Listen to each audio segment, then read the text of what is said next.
And this is Module 15, the sixth sense, the door to the Temple of Wisdom. Napoleon Hill relates that he has no model to suggest how this sixth sense works.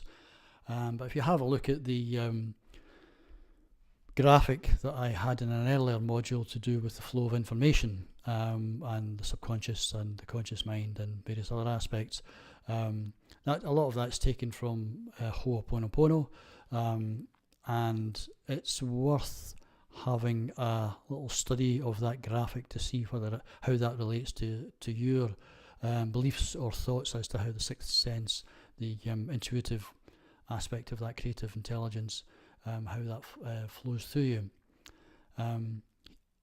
Although Napoleon Hill did not have a model for how that worked, he did speak about it as being the apex of the philosophy, in that it allowed the expression of genius, as he put it, and all the development of it came from all the other previous principles.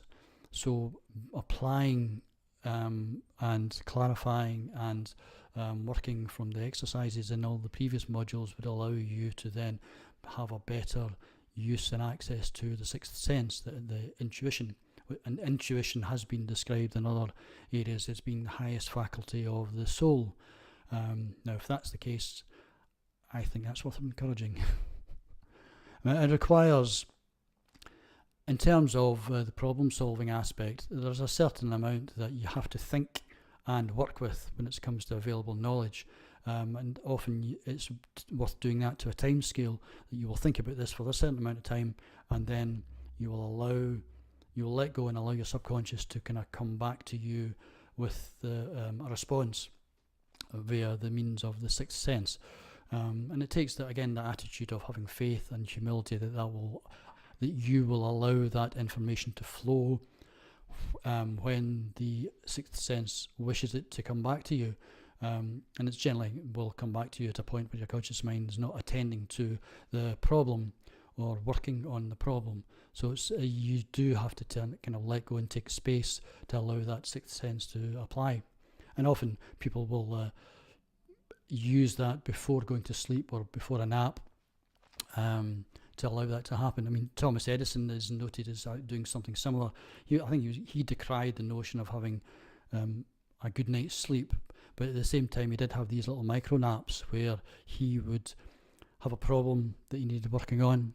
He would have done the work on the mind work, the thought, the thinking part of that, and then he would have a little nap, and the nap would involve him sitting in a chair with a hand with either, I'm not sure if it was a single metal ball bearing or several, but he would sit there with it grasped in his hand, and at the point just where he was dozing off, he would drop these things, his grasp would loosen, the balls would hit the floor, and they would make a terrible racket which would waken him up, and he would find that was enough to allow that process of information to come through him again unconsciously, would be enough to kind of help him move forward in the problem he was trying to achieve.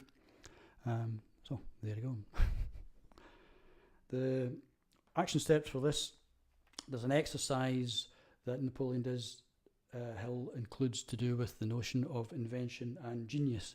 So if you look to that and have a little read and work through that, that'll be a useful one.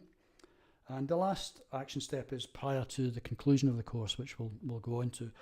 To think in terms of any feedback you might have on the course, your thoughts and feelings, and whether there's anything you think I should know about, or questions you wish to ask.